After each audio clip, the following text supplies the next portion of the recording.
시청자 여러분 안녕하십니까? 4월 18일 화요일 KBC 뉴스와이드 시작합니다. 지역의 오랜 수건 사업이자 지역 간 갈등의 불씨였던 광주 군공항 이전 논의가 특별법 통과를 계기로 한층 탄력을 받게 됐습니다.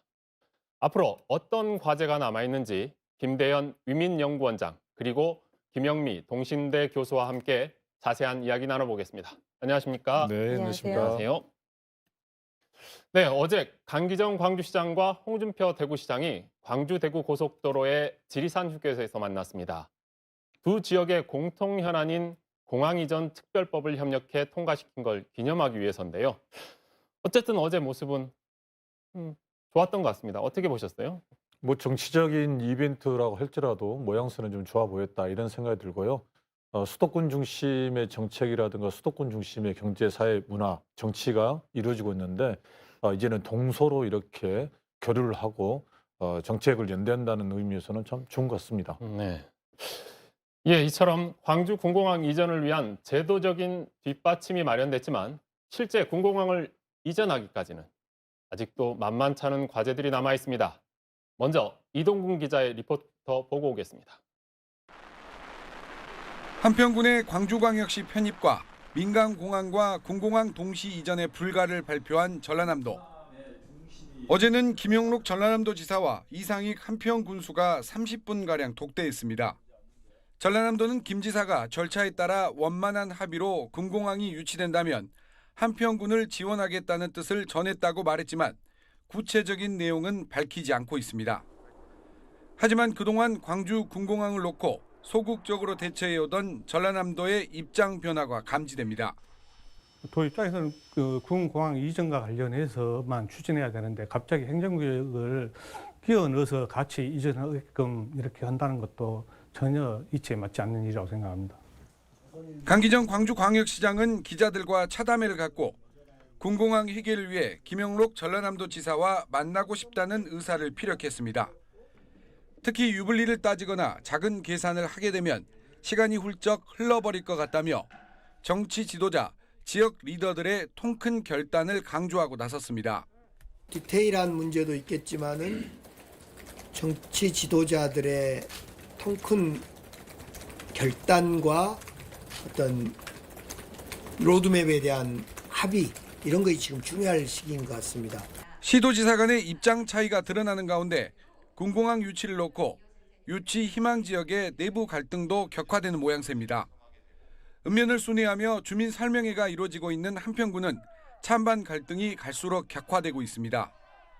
김영록 지사가 조심스럽게 내비친 무안국제공항 활성화를 위한 군공항과 민간공항 동시 이전 발언은 무안군의 거센 반발에 직면해 있습니다. 군공항 이전 특별법 통과에도 공항 이전을 놓고 시도 간 다른 셈법과 지자체 내부 갈등 속에 강기정 시장과 김영록 도지사의 정치적 리더십이 시험대에 오르고 있습니다. KBC 이동근입니다. 네, 정치적 리더십이 시험대에 올랐다고 하는데 아까 김영미 교수님, 네. 강기정 시장이 통큰 결단이란 말을 했어요. 네. 도대체 이 통큰 결단이 어떤 결단일까요?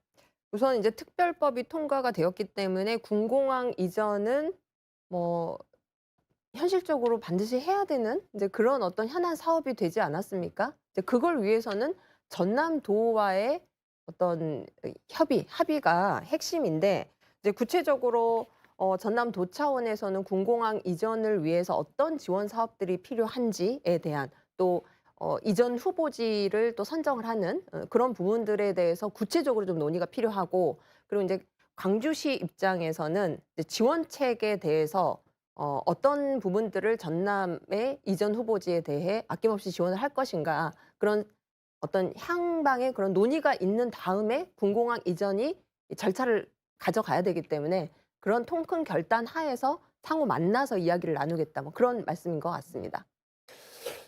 저희가 처음에 네. 왜 강기정 시장하고 홍준표 시장이 만난 걸 이야기를 했냐면 사실은 영호남이 그동안 대립하고 반목하는 것들이 많았었는데 정치적으로 이번에 공항 이전이라는 하나의 목표를 두고 둘이 같이 한 목소리를 냈단 말이죠. 그게 어떤 성과가 났어요.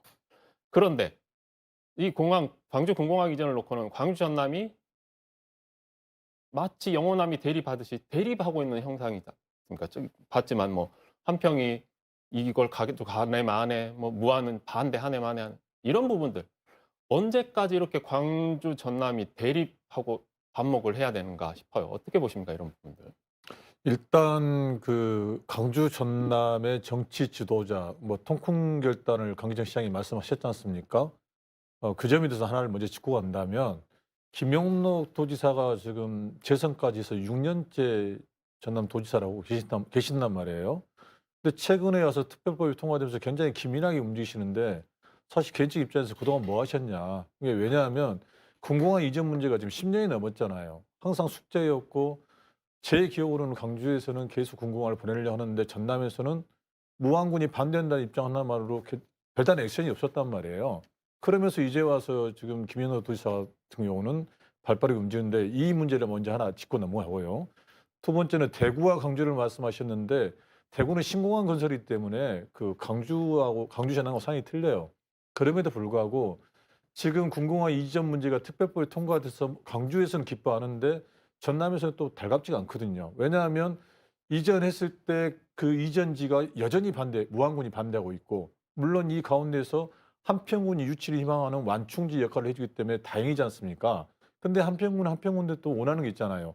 이걸 또 광주시는 해주고 싶은데 전남도는 반대하는 이런 사각구조, 광주시와 전남도와 한평군과 무안군 이 네 개가 지금 다 얽혀 있단 말이에요. 그래서 방금 말씀하신 것처럼 광주 전남이 상생이라는 과거의 목표를 가지고 다가간다면 그리고 미래를 좀 내다보면서 그림 그려하는데 당장 보여지는 모습만 가지고 지역에서 반대를 하고 또 지도자들이 그 뒤에 숨어가지고 주민들이 반대하니까 어쩔 수 없다는 식으로 과거처럼 이렇게 가면 안 된다. 통큰 결단이 뭔가를 가지고 내놓고 서로 간에 협력해야 하지 않느냐 이런 생각이 듭니다.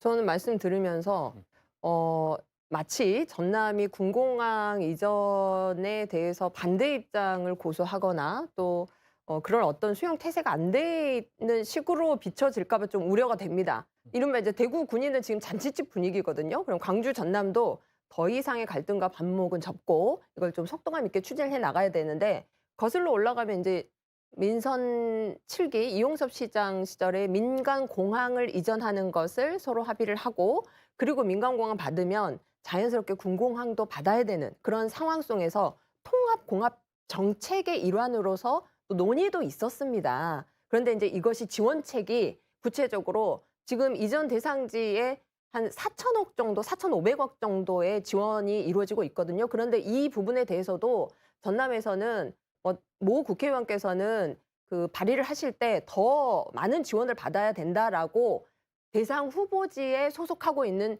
지역구 국회의원께서 또 발의를 하신 적도 있어요. 그래서 이것을 안 받겠다라는 그런 기조는 절대 아니었다. 그러나 아직도 역시 우리가 이전 후보지에 대해서 또 충분한 좀 보상도 해줘야 되고 그런 소음 공해에 대한 피해 부분 그리고 이제 새로운 미래 먹거리를 창출할 수 있는 무안국제공항 활성화까지 다 연계가 되기 때문에 지연이 좀 되었을 뿐이다라고 생각을 합니다. 저는 언론에서도 이제 더 이상은 이것이 이제 갈등 구조로 찬 반의 입장의 갈등 구조로 가기보다는 대안을 좀 제시할 수 있는 이런 방향으로 나아간다고 생각합니다. 교수님 말씀하셨듯이 언론을 욕할 때 가장 먼저 하는 게 당신들은 비판은 하는데 대안은 없더라 네. 라는 지적을 하거든요. 제가 근데 KBC가 대안이 없다고 절대 지적한 건 아닙니다. 언론을 비판할 때 그렇게 이야기하는데 지금 저희 잠깐 그 리포트도 봤지만 모두가 자기가 원하는 것들만 달라. 음. 응? 우리한테 조금이라도 불편할 것 같으면 무조건 반대. 그 누구도 우리가 힘들고 어렵지만 그럼에도 불구하고 요러요러 한다면 좀 생각해 보겠다. 이런 내용은 없다라는 게 문제가 아닐까 싶어요. 그러니까 어찌 보면 이게 뭐 시도지사의 생각도 똑같고 말도 똑같은 게 제가 강기정 시장은 통큰 결단이라 했고 김용록 지사는 선물보따리라는 말을 했단 말이에요. 무슨 선문답을 하는 건지 뭐 도대체 뭘 해야 되는지를 명확하게 왜 그 이야기를 하면 어딘가에서 또 욕을 할까 봐 그게 무섭다라는 근데 이제 그 듣기 싫다 예, 하는 거 아닙니까? 지금 상황은 좀 달라졌다고 이제 판단이 드는 게 뭐냐면 지금 이제 통 큰 결단이라는 것은 결국에 만나서 서로 이해하고 양보하면서 타협하자는 거거든요. 그러니까 이제 전남 입장에선 지금 이제 구체적인 유치 신청 절차를 걸쳐 나가야 됩니다. 그런데 그 과정을 이행하는 데 있어서 중요한 것이 주민들에게 이 사업 설명회를 개최를 해야 돼요. 그렇다면 이제 광주 그리고 국방부에서는 어떠한 사업의 내용을 어느 정도 예산 규모로 지원을 해줄 것인가 이제 이것을 디테일한 것을 논의를 해서 더 지연시키지 말고 특별법도 통과됐으니 대구군이 못지않게 속도감 있게 우리가 군공항 이전을 추진하자 뭐 이렇게 저는 좀 해석을 해봅니다. 그래서 뭐 지금과는 다른 어떤 행보들을 보이고 있고 특히 이제 김영록 지사께서 발빠르게 한평 군수 만나셨고 그리고 또 이제 무안 군수 만날 예정이시라고 알고 있어요. 그래서 이 사안에 대해서는 주민들의 의견을 최대한 수렴해서 어떤 대안을 도출할 수 있다고 저는 희망적으로 봅니다. 만약 그게 이제 주민들 의견을 최대한 수렴한다는 거는 이제 정치적 수사로 몇 년 동안 봐왔지 않습니까? 무한 국민들이 계속 반대해서 못했다고 해서 국민들 뒤에 숨어 있었던 게 우리 사실 김영록 도지사라는 생각이 들었어요. 근데 이제 와서 물론 이제 발빠르게 움직이신 거는 명분이 되죠. 특별법이 통과가 됐으니까 열심히 하신다는 건데 거기에 대해서 이견을 달 생각은 없어요. 그러나 당초 가장 큰 문제가 뭡니까? 강주에 군공항이 간다면 그럼 민간공항까지 같이 달라는 거잖아요. 패키지 형식. 패키지 형식이었잖아요. 근데 군공항을 싣고 민간공항만 달라는 게 무안군의 입장이었고 이게 지금 딜레이 된 거 아니에요. 자, 그럼 이제 특별법 통과됐어요. 그래서 이전 부지에 대해서 국가가 보존을 해준다는 거잖아요. 필요한 그 이전 비용에 대해서 기부대 양해 방식으로. 기부대 양해 방식에 플러스 초과 비용을 네. 보존해주고 또 하나는 뭡니까? 다른 그 인센티브를 준다는 거잖아요. 아직 그게 확실히 나와 있지 않기 때문에 지금 반발할 수도 있는데, 근데 이렇게 만약에 시끄러진다면 방법은 또 하나 있어요. 한평군에서 그럼 우리가 유치하겠다 이렇게 좀 이야기를 하지 않습니까? 근데 이제 강주시 입장에서는 그래 그럼 한평에다 군공항을 주고 민간공항을 그러면 무한으로 안 주면 되겠네 이런 생각도 드는 거예요. 그러니까 제일 좋은 방법은 당초에 생각했던 계획대로 가면 되는데 4개 지역이 이게 강주시와 전남도와 무안과 한평군의 속내가 방금 말씀하신 것처럼 다 본인들이 유리한 것만 이야기하니까 이게 협상이 안 되는 거예요. 근데 국민들의 의견을 수렴한다는 거는 항상 국민들 속에서 숨어 있었던 정치인들이 정치 지도자들께서 과연 이 문제를 해결할 수 있을 것인가에 대한 저는 의문이 듭니다. 더 이상 숨지 않으시리라고 기대를 해보고요. 그리고 이제 한평 입장에서는 물론 지금 현재 주민들께서 찬반 입장이 팽팽한 지금 상황으로 전국으로 가고 있습니다. 그것이 저도 이제 최근에 한평을 뭐 우연한 기회로 방문을 할 때마다 좀 가슴 아프게 다가오는 현실인데요. 그럼에도 이번에 이제 광주 편입이라는 좀 그 논란의 여지가 있는 그 이제 시장 발언이 있었지 않았습니까? 그래서 이제 지사께서 방문해서 그 부분에 대해서 한평 군수와 이제 그런 걱정은 안 해도 된다. 다시 논의의 그런 테이블에 올릴 그럴 주제가 아니다라고 종지부를 찍었고 대신에 군공항 이전이 있어야지만 광주도 발전할 수 있지 않겠습니까? 그래서 한평에서는 우선 주민들의 의견 수렴 절차를 거쳐서 만약에 유치 신청을 한다라고 할 경우에는 그걸 또 지원을 하겠다. 그렇게 지금 열어놨고요. 그리고 이제 무안 입장에서는 이제 또 조금 이따 논의를 하겠습니다마는 무안 국제공항 활성화 차원에서도 민간공항 통합에 대한 부분이 지속적으로 논의가 되고 있고 그렇다면 군공항은 빼고 이것만 가져갈 것인가? 아니 이제 이런 무안은 부분들에 대해서 이제 민간공항이 논의가 있을 거라 생각합니다. 솔직히 말씀드리면 민간공항이 활성화 안 되면 그러니까 예를 들어서 지금 국제공항이 안 되고 있잖아요. 그러니까 민간공항이 오면 활성화될 것이라는 거는 사실 근거가 없는 거잖아요. 어떤 영입보고서에 크게 나와 있습니까? 강주의 민간공항이 무안으로 가면 무안공항이 활성화된다는 게 있나요? 물론 2025년도에 KTX가 거기를 그 정차한다는 그 사안 빼놓고는 무안공항이 활성화된다는 근거가 별로 없거든요.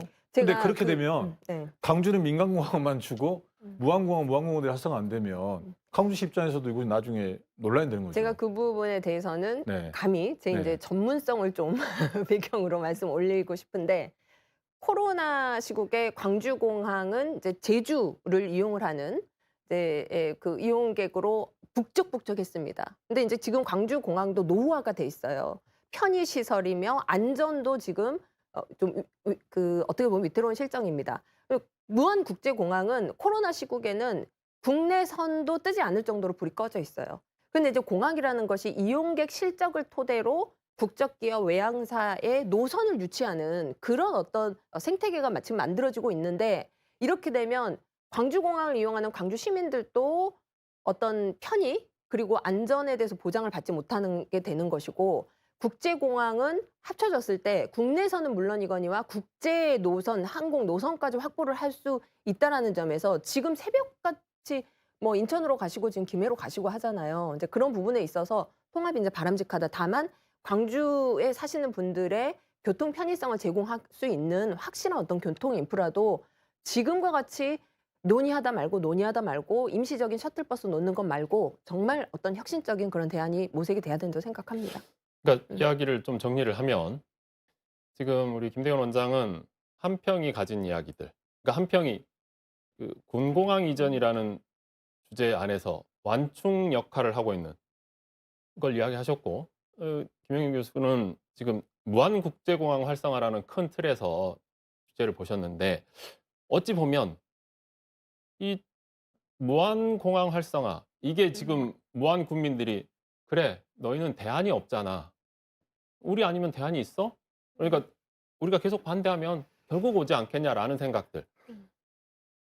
말씀하셨던 대로 한평이 완충지의 역할을 하겠다고 하면 굳이 민간공항이 갈 필요 없다는 게 또 광주시 입장일 거 생각 아니겠어요? 그런 관점에서 이제 무안 같은 경우에 지방국제공항을 2007년도에 유치해서 개항했음에도 불구하고 그로 인한 어떤 경제적인 효과, 그러니까 일자리 창출이라든지 연관 산업, 뭐 그 일대 호텔이 들어서고 컨벤션 센터가 들어서고 일자리가 만들어지고 전혀 효과를 못 봤습니다. 그래서 민간공항 통합을 정말 염원한다면 이제 이번 특별법 통과된 다음에 이 이슈를 좀 환기시키고 좀 논의를 심도 있게 하실 필요가 있다고 생각합니다. 다만 그 시간은 좀 주시면 좋겠어요.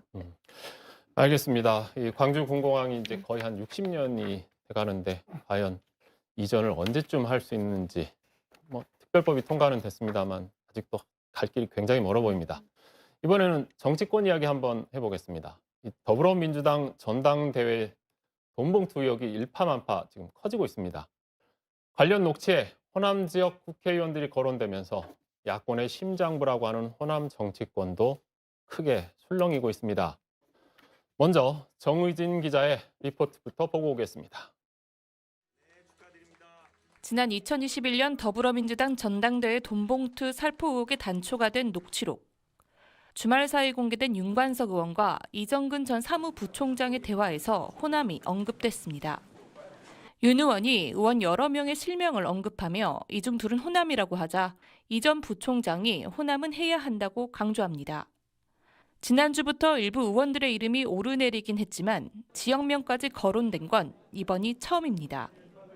검찰이 돈을 주고받았다고 특정한 현역 의원들 중 서너 명이 광주 전남 지역 의원으로 알려지면서 야권 심장부인 호남 정치권도 술렁이고 있습니다. 내년 총선까지 1년도 채 남지 않은 가운데 대형 악재가 터졌다는 목소리입니다. 당직 개편으로 어느 정도 잦아든 당내 내홍이 이번 사건으로 재점화됨에 따라 차기 총선을 위해서라도 공천 배제 등 강도 높은 조치가 이루어질 것이란 분석입니다. 녹취록에 등장하는 현역 의원들이 등장을 한다면 그 바닥 여론, 그 유권자들이 먼저 공천 배제를 요구를 할 가능성이 굉장히 높기 때문에 당에서 이 목소리를 외면하기는 힘들 겁니다. 이재명 대표도 이번 사안을 엄중하게 인식하고 있다며 책임 있는 후속 대책을 약속했습니다. 저희 민주당은 확인된 사실관계에 따라서 그에 상응하는 책임과 조치를 다할 것이고 이번 사안을 심기 일전의 계기로 삼아서 근본적인 재발 방지 대책도 확실하게 마련하겠습니다.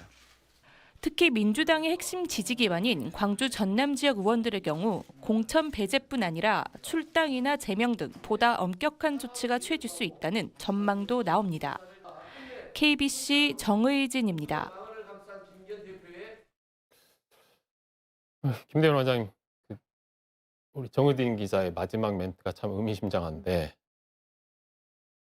만약에 원장님 생각은 어때요? 이 지금 돈봉투 의혹에 호남 의원들이 뭐 서너 명 거론된다고 하는데 당연히 공천이 배제돼야 된다고 생각을 하시는가요? 공천 배제는 이제 아마 그렇게 밥을 가능성이 큰데요. 다만 이제 녹취록에 나와 있던 내용이 전국에 방영이 됐잖아요. 이게 전국에 대한민국 국민이 많은 분들이 봤을 건데 호남은 줘야 한다, 돈을 줘야 한다는 이 말이 굉장히 거슬린 거예요. 도대체 호남 정치인들이 어떻게 행동과 처신을 했으면 호남 정치인들에게는 돈을 줘야 한다는 이 생생한 녹취록이 틀어지고 그럼으로 인해서 강주 전남의 정치인들에 대한 그 시도민에 대한 어떻게 보면 자괴감이 들게 만드는 이 녹취록이 아니었나 이런 생각이 들고요.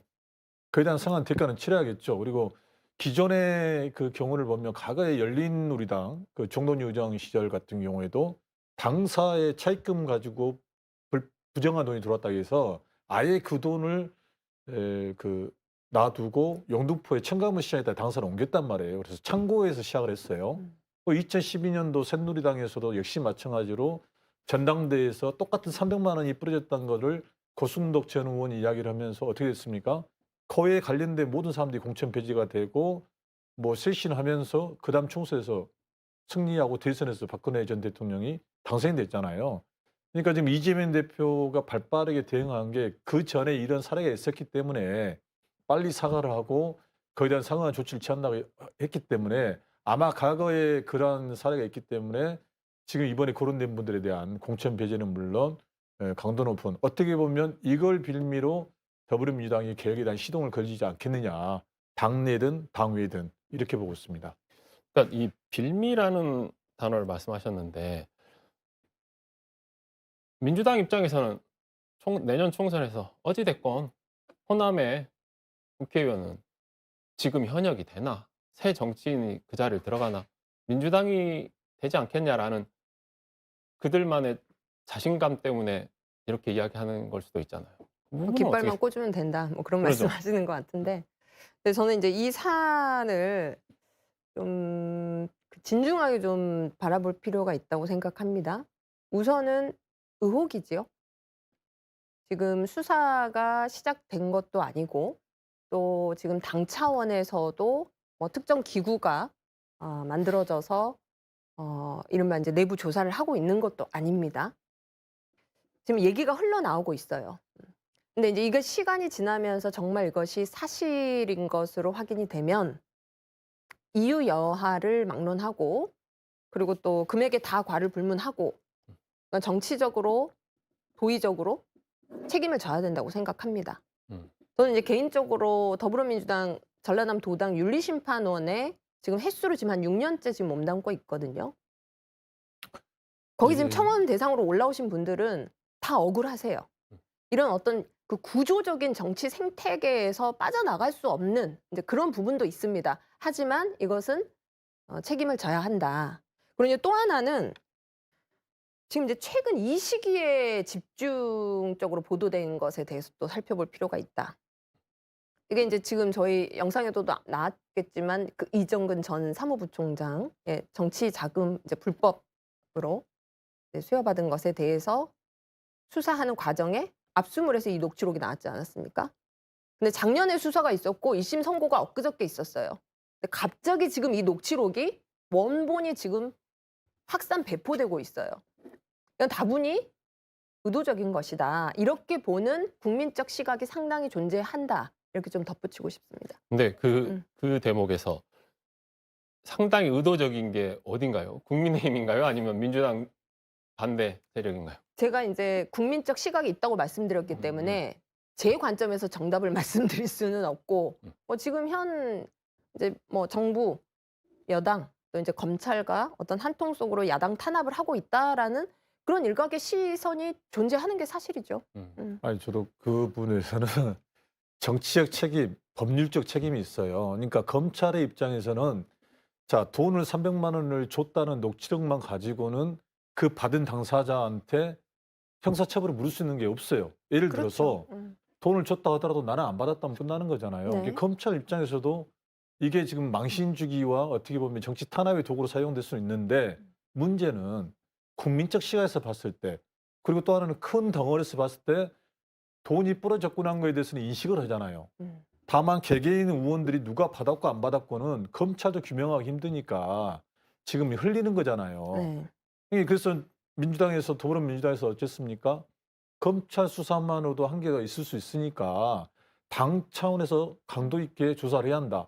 외부의 전문가들이 들어와서 해야 한다. 지금 이렇게 주장하는 거예요. 이게 왜 나오냐면 2012년도 새누리당도 그렇게 했고 네. 그다음에 2006년 열린우리당도 그렇게 했단 말이에요. 2002년 차떼기 정치도 그렇게 했고 있었죠. 예, 그런 과정들이 있었기 때문에 이번에도 그렇게 해야 한다는 이야기가 나왔던 거고 다만 끝까지 받은 사람이 배달 사고가 날 수도 있고 안 받았다고 하면은 방금 말씀한 것처럼 억울한 사람 나올 수도 있기 때문에 그분들을 모조리 그 공천 배제시킬 수는 없는 문제예요. 그렇죠. 그래서 그 점에 동의를 하는데 우리가 하나는 인정해야 할 게 뭐냐면 큰 덩어리에서 전당대회에 돈이 오간 거는 인정을 해야 한다는 거예요. 이것까지 정치적 탄압으로 몰고 가면 저는 오히려 역풍이 분다 이렇게 보고 있습니다. 그러니까 지금 이게 이제 정치권의 이제 구조적인 매표 행위가 근절이 되지 않고 있어요. 비단 지금 전당대회뿐만 아니라 너무 잘 아시다시피 최근에 이제 전국 조합장 선거가 있지 않았습니까? 동시선거 있었는데 이것도 그렇고 도시에 비해서 뭐 좀 규모가 작은 농산어촌도 이제 그런 일들이 불미스러운 일들이 비일비재하게 지금 드러나고 있기 때문에 참 어렵겠지만 이것을 이제 근절하는데 좀 방향성을 가지고 민주당이 정말 민주정치하는 그런 차원에서 저는 뭐 징계도 하고 또 뭐 법률적인 책임도 처벌도 받고 그리고 또 혁신 이제 공천에 입각해서 내년 총선도 잘 치르고 하기를 바랍니다. 그런데 이제 좀 덧붙이면 지금 이제 이 전국 다 덩어리로 본다고 말씀하셨는데 민생은 지금 파탄나 있고 외교 안보 참사잖아요. 이런 상황에서 지속적으로 지금 우리 국민들이 보고 있는 뉴스를 접하고 있는 것은 공안 정국이에요. 그래서 이 부분도 좀 우리 국민들께서도 함께 이제 어떤 정무적인 좀 감각을 발휘해서 대한민국이 어떤 방향으로 나아가야 되겠는가 그 고민도 함께 해주시면 좋을 것 같습니다. 네. 오늘 두 분과의 이야기는 여기까지 듣겠습니다. 함께 해주셔서 감사합니다. 네.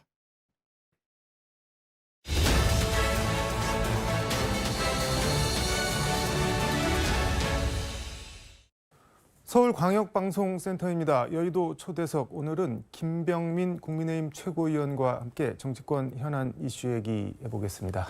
최고위원님 어서 오십시오. 네, 안녕하세요. 반갑습니다. 오늘부터 격주로 모셔서 좋은 말씀 좀 들어보도록 하겠습니다. 저희 초대석 처음 나오셨는데 먼저 KBC 광주방송 시청자께 인사 말씀 한마디 듣고 시작하겠습니다. 네, 안녕하세요. 반갑습니다. 좋은 자리 초대해 주셔서 다시 한번 감사드리고 2주에 한 번씩 나와서 국민의힘의 이야기뿐 아니라 또 우리 국민들이 살아가고 있는 이야기를 여의도 정치권에서 어떻게 풀어낼지 좋은 이야기들 함께 나누는 자리가 됐으면 좋겠습니다. 앞으로 잘 부탁드립니다. 저희가 잘 부탁드리겠습니다. 국민들 살아가는 얘기를 말씀을 해보시겠다라고 네. 말씀을 했는데 오늘 윤석열 대통령이 국무회의 모두 발언에서 좀 여러 가지 말씀들을 하셨는데 전세 사기 관련한 말씀도 했고 그다음에 재정준칙법 통과, 그다음 마약 뭐 이런 얘기도 예. 했고, 근데 근로시간 유연화 이거를 다시 꺼내 들었는데 지금 여론조사 중이다. 여론조사를 바탕으로 뭐 실시를 하겠다 이런 취지인 것 같은데 이게 한번 논란이 좀 됐었잖아요. 뭐 주 69시간 뭐 이런 것 때문에. 근데 다시 하기는 하는 모양이네요. 전체적으로 의견들을 폭넓게 네. 수렴해야 된다 이런 입장이었습니다. 노동자들이 바라보기에는 기존에 있었던 이 포괄임금제를 악용하는 공짜 야근이 만연화돼 있고 근로시간 유연화가 되게 되면 오히려 시간만 늘어나고 내가 일한 만큼 충분한 보상을 못 받는 것 아니냐. 그래서 결국 이쪽 저쪽의 이야기들을 폭넓게 수렴해서 가장 노동 환경에 최적화된 입장을 내는 것이 중요하기 때문에 당정 협의를 속도감 있게 하라, 부지런히 해야 한다 이렇게 말씀을 하셨는데 지금 구체적으로 당정 협의가 진행되는 건 아직 뭐 있나요? 아니면 당과 정부가 만나서 관련된 논의들을 함께 이어가기 위해서 수차례 만남들은 이어가고 있고요. 앞서 말씀드렸던 이른바 포괄임금제라고 불리우는 이 제도의 악용 속에서 공짜 야근이 만연할 정도로 노동 환경들을 오히려 시장을 왜곡하게 되는 문제가 발생하는데 그런 거 어떻게 불안을 해소할 수가 있을까요? 지금 현재는 이 포괄임금제가 법으로도 적용되어 있지 않는 겁니다.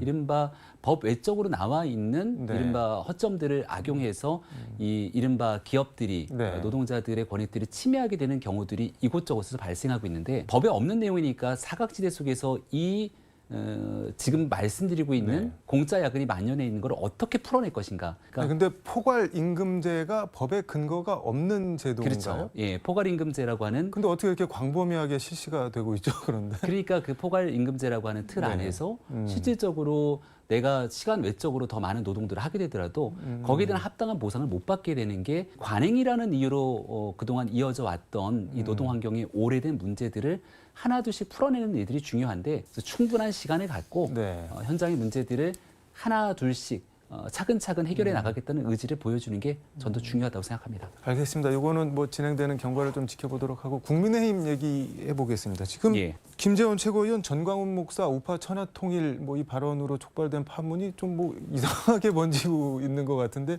일단 총체적으로 어떻게 보고 계신가요? 전당대회가 끝나고 네. 난 다음 김재원 최고위원이 구태여 가지 않아도 될 곳에 가서 네. 하지 않아야 될 발언들을 했던 게 지금 사건이 커지게 됐던 논란의 핵심이라고 생각을 네. 합니다. 그런 일들이 없었다면 지금처럼 국민의힘이 이른바 전광훈 씨 논란으로 네. 이렇게 여러 가지 혼란스러운 상황에 놓여질 이유도 없다고 생각을 하고요. 호칭을 씨로 해야 되나요, 목사? 저는 씨라고. 이야기하는 부분들이 좀 너무 과도할 정도로 보편적인 기준을 벗어나는 경우들도 있어서 혹시 목사라는 호칭보다 전광훈 씨라는 호칭을 주로 사용하고 있습니다. 네. 정광훈 목사가 어제 본인 교회에서 기자회견을 열었는데 교회 측은 애초 국민의힘과 절연 기자회견이다 뭐 이렇게 밝혔는데 네. 내용을 보니까는 뭐 이런 표현이 좀 그럴진 몰라도 절연이 아니라 약간 스토킹 공개 선언 뭐 이런 것처럼 하던데 정치인 몇 사람이 공천권 가지고 사기치려 하는데 좌시하지 않겠다 하면서 뭐 100% 당원 투표로 총선 공천을 해야 한다 이렇게 얘기를 했는데 좌시하지 않겠다는 표현 이거 어떻게 보셨나요? 굳이 별로 관심 가질 이슈가 아니라고 봅니다. 우리 네. 국민의힘 당원도 아니고요. 본인 스스로가 이끌고 있는 당이 있지 않습니까? 네. 아마 당이 있나요? 자유통일당인가요?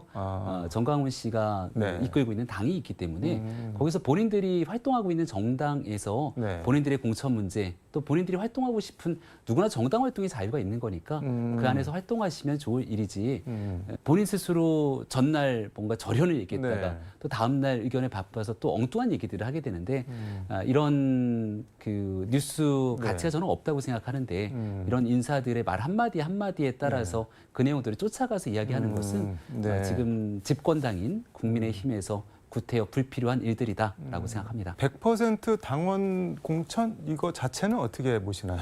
네, 자유통일당에서 진행하면 될 일인 것 같고요.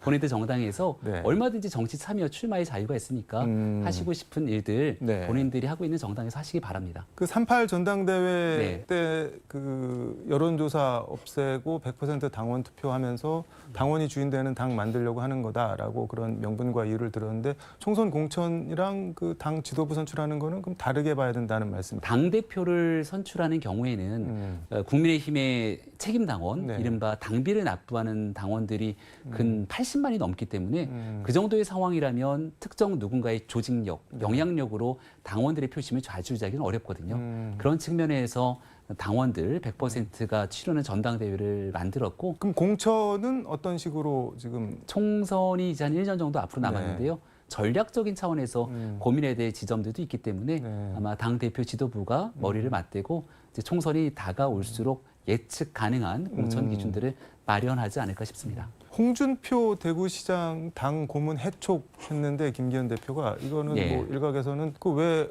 홍준표 갖고 그러냐 정광훈 목사랑 뭐 아무 말 못하고 이런 뭐라 지적도 있는데 그건 어떻게 보시나요? 전광훈 씨에 대해서는 네. 뭐 수차례 김기현 대표가 강도 높을 정도의 메시지를 내고 있습니다. 네. 다만 이른바 이 전광훈 프레임에 좀 갇혀 있는 것 아니냐는 지적들이 있게 되는데 홍준표 시장 같은 경우는 상임 고문이라고 하는 자리는 네. 지금까지 있는 많은 상임 고문들이 다 현실 정치에서 이제 네. 은퇴를 하고 이른바 정치권에서 떠난 뒤에 조언들을 주시는 많은 분들인데요. 현직에 있는 정치인이기 때문에 기존에 있는 기준 형평성을 맞추기 위한 차원에서의 결정이었다 말씀을 드립니다. 그러니까 사실상 은퇴한 당 원로들에게 네. 상임 고문을 줬다고 말씀을 하셨는데 그럼 애초에 현직에 있는데 왜 상임 고문을 줬다가 뺏은 건가요? 원래 그냥 안 주는 것보다 줬다가 뺏는 게 더 기분 나쁘잖아요. 그러니까 비상대책위원회 네. 시절에 이제 홍준표 시장에 대한 상임고문직 위촉이 있었던 걸로 알고 있습니다. 그러니까 비상대책위원회 시절에 이제 여러 가지 논란들을 수습하기 위해서 상임고문직이 아니더라도 네. 홍준표 시장께서는 당의 중요한 자산으로서 광역단체장으로서의 중요한 역할을 하시기 때문에 거기에 대해서 그 역할들을 다 잘 또 네. 당의 애정을 갖고 수행하실 거라 믿습니다. 전광훈 프레임이라고 말씀을 하셨는데 이게 당장 뭐 김기현 대표부터 옛날에 전광훈 목사를 뭐 이사야라는 표현까지 하고 일종의 좀 원죄 같은 게 있는 거 아닌가요? 국민의힘에? 과거 이제 그 네. 자유한국당 시절에 광화문에 수많은 사람들이 모였던 때가 있었던 것 같습니다. 네. 그때 이제 마이크를 잡고 이야기했던 내용들 한두 마디를 갖고 현재 있는 상황들이랑 무리하게 얽힐 필요는 없다고 생각합니다. 네. 지금 국민의힘이라고 하는 정당은 과거에 있는 자유한국당에서 수차례 변화와 혁신을 거쳐서 정강 정책, 당원 당규 등을 다 뒤바꾸게 됐던 새로운 정당으로 모습들을 가져가고 있고요.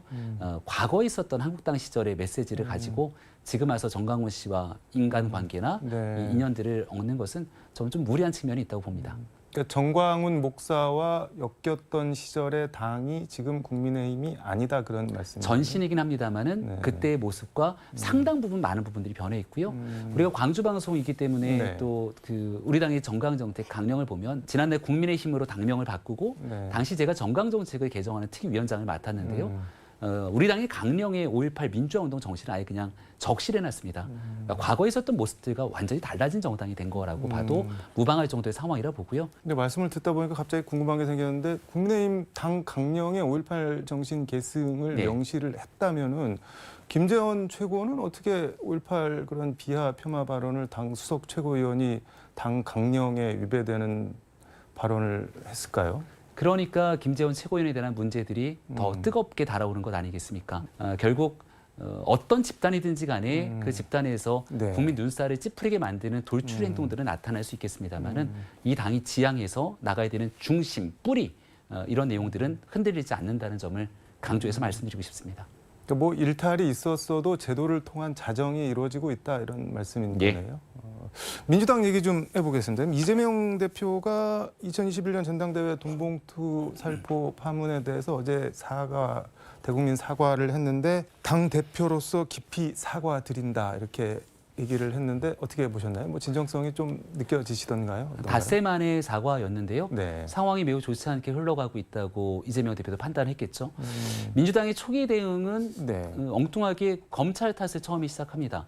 국면 전환을 하기 위해서 뭔가 시기적인 얘기를 꺼내기도 했는데 국민 앞에서 이 육성 파일, 이정근 씨 네. 육성 파일이 고스란히 드러나면서 이건 변명의 여지가 없는 일이지 않겠습니까? 네. 송영길 대표가 본인은 연관이 없는 것처럼 발을 빼고 있으니 또 이재명 대표도 닷새 만에 사과하기 전까지 여기에 대해서 입장을 보류하고 있었거든요. 네. 그러니까 민주당을 대상으로 하는 국민적 질타가 쏟아질 수밖에 없었을 것이고요. 전당대회는 당의 대표를 선출하게 되는 민주주의의 네. 장 아닙니까? 그랬던 민주당이 전당대회 당대표를 뽑을 때 돈봉투를 마련해서 조직적인 돈봉투를 살포했고 여기 지금 들리는 얘기가 현직 의원들 한 20명 정도가 여기 얽혀져 있다는 얘기까지 나오고 숫자가 계속 늘어나는 거 아니에요? 처음에는 한 뭐 10명 뭐 그랬다가 그러니까 이 부분을 확실하게 좀 정리를 해야 되거든요. 네. 그러니까 윤관석 의원인가요? 사무총장을 네. 지냈던? 그러니까 이런 내용들이 드러나고 본인의 육성 파일까지 같이 공개가 됩니다. 그럼 최소한 육성 파일이 공개된 사람에 대해서 네. 당은 단호한 조치를 해야 되는 것 아닙니까? 이 윤리심판원이라는 기구가 있기 때문에 네. 이 정도의 상황이 만약 국민의힘에 닥쳤다라면은 당연히 윤리위원회를 통해서 즉각적인 뭐 제명 등 조치가 이루어지고 사법적인 절차는 절차대로. 이재명 대표가 그럼 뭐 상황에 떠밀려서 어쩔 수 없이 대국민 사과를 했다 그렇게 보고 계시는 거네요? 그렇죠. 시기가 늦었기 때문에 네. 즉각적인 사과가 아니었다 생각하고 사과를 했으면 무엇에 대한 사과인지 그 사과 이후의 조치가 반드시 뒤따라야 됩니다. 하지만 정확히 무엇에 대한 사과인지를 요목조목 구체적으로 이야기를 하진 않은 것 같고요. 전체적으로 복합적인 사과를 얘기했기 때문에 국민 여러분께 심려를 끼쳐드려 죄송하다 이렇게 사과를 했는데 그러니까 돈봉투 사건에 대한 어떤 부분이 문제인지 이 내용 속에서 말씀드린 것처럼 이정근 부총장은 전당대회 돈봉투 살포의 주역인데 네. 이런 인사가 송영기 대표가 당선되고 난 다음에 사무부총장이라는 요직에 임명됩니다. 네. 민주당 내에서도 그런 요직에 나갈 인사가 아니라고 생각했을 텐데 지금 이미 1심 선고에서 징역 4년 6개월이라는 중형이 선고된 범죄자로 볼 수 있거든요. 그리고 여기에 사무총장까지 개입이 됐던 상황인데요. 네. 그럼 모든 일들을 비춰보게 된다면 그냥 복합적인 사과로 끝날 일은 아니다.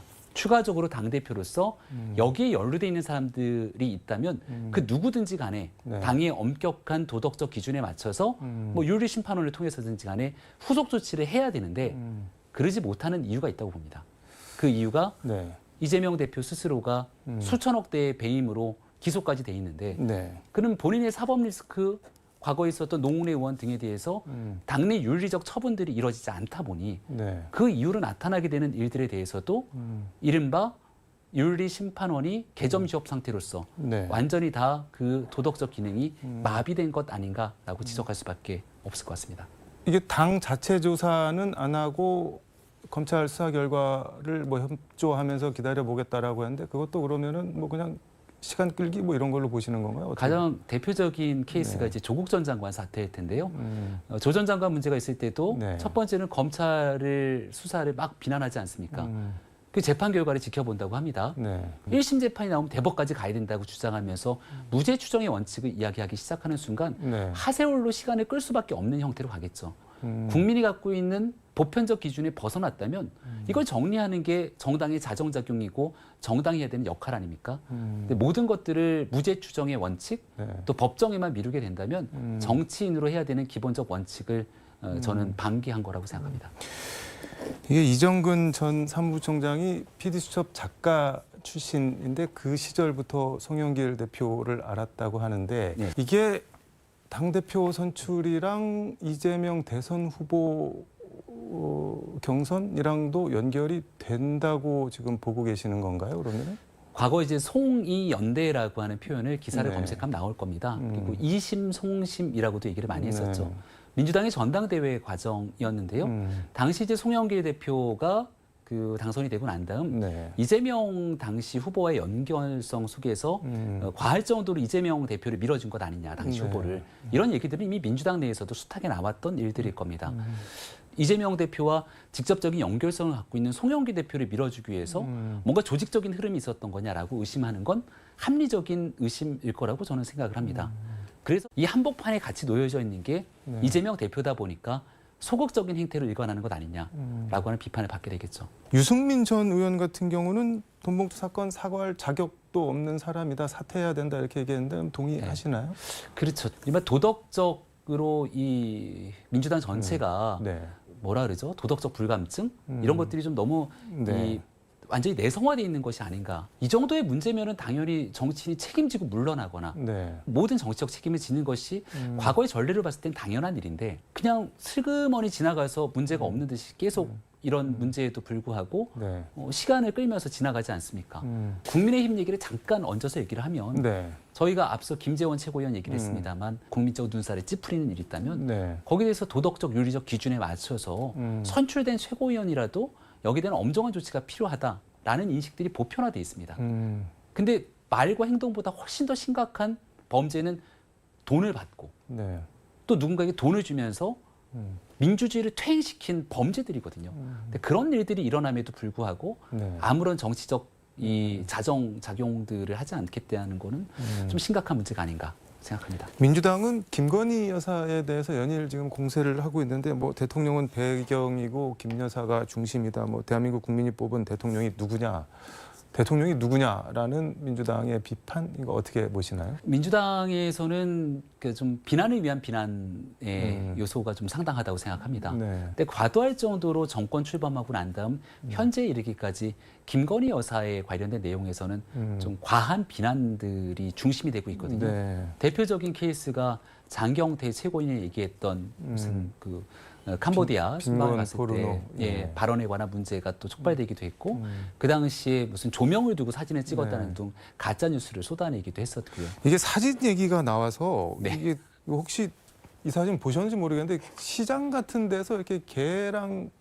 같이 찍었다는 표현이 좀 뭐 그러진데 혹시 그 사진 보셨나요? 대통령실 워터마크가 있던데 이게 뭐 네. 조작 조작된 거는 아닌 사진인 건가요? 제가 공식적으로 이렇게 기사를 검색해서 보지는 않았습니다. 근데 아마도 네. 워낙이나 과거부터 반려동물들을 좋아하고 있기 네. 때문에 얼마 전 프랑스 대사를 만났던 동물권 같은 얘기는 김건희 여사에게 딱 어울리는 얘기이기도 하거든요. 오랫동안 살아왔던 네. 삶의 궤적이. 그래서 네. 그런 측면들까지도 정쟁의 대상으로 이용하지는 않았으면 좋겠다는 얘기도 함께 드립니다. 근데 그 사진 얘기 자꾸 해서 그런데 그 예. 좀 보면은 이상하게 보일 수도 있는 사진인데 그거를 굳이 그렇게 대통령실 워터마크를 찍어서 올려야 됐나 공개해야 됐나 하는 생각은 드는데 그건 어떻게 제가 정확하게 사진을 못 봐서 그 내용을 말씀드리기 좀 어려울 것 같고요. 다만 이제 그동안 나왔던 많은 사진들에 대해서 네. 일부 지적, 너무 좀 도드라지게 돋보이게 되는 사진들에 대한 메시지를 주시는 분들도 있는 것 같습니다. 다소 좀 과하다고 지적받는 문제들이 있으면 이걸 어떻게 수정 보완해 나가야 될지 네. 아마 좀 열린 자세로 겸허하게 경청할 필요가 있다고 생각합니다.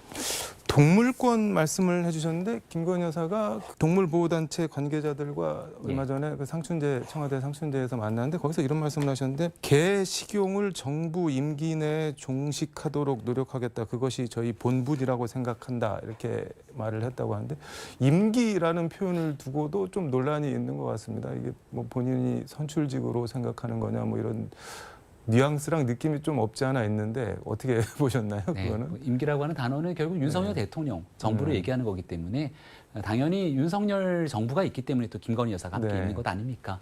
그런 데에서 정부의 의지를 표현했다고 보는 것이 어떨까 싶고요. 또 이 동물권 관련된 얘기 네. 속에서 과거에 이제 유기견에 대한 지대한 관심을 갖고 꽤 오랫동안 이와 관련된 활동들을 김건희 여사 또 윤석열 대통령이 과거 검사 시절부터 쭉 해왔던 기록들이 있습니다. 네. 비판적으로 볼 것이 아니라 김건희 여사가 얘기하고 있는 네. 사회적 관심의 촉발적인 긍정적인 면들도 상당히 있다. 저는 이렇게 생각합니다. 그러니까 표현, 워딩 뭐 그런 거 하나 꼬투리 잡지 말고 뭐 진정성을 봐주시라 그렇게 이해를 하면 될까요? 그러면? 네, 그러니까 본질에 네. 관한 부분들을 좀 집중했으면 좋겠고 민주당에서 너무 과할 정도의 발언 하나 그리고 사진에 대한 모습들까지도 정쟁의 대상 요소로 삼게 되면 야당이 갖고 있는 정치력을 너무 한 곳에 소모시키는 것 아니냐 이런 지적들도 나올 수 있거든요. 네. 본질에 집중하는 것이 우선이 됐으면 좋겠습니다. 알겠습니다. 오늘 말씀은 여기까지 듣도록 하겠습니다. 고맙습니다. 네, 고맙습니다. 지금까지 서울광역방송센터에서 김병민 국민의힘 최고위원과 함께 전해드렸습니다.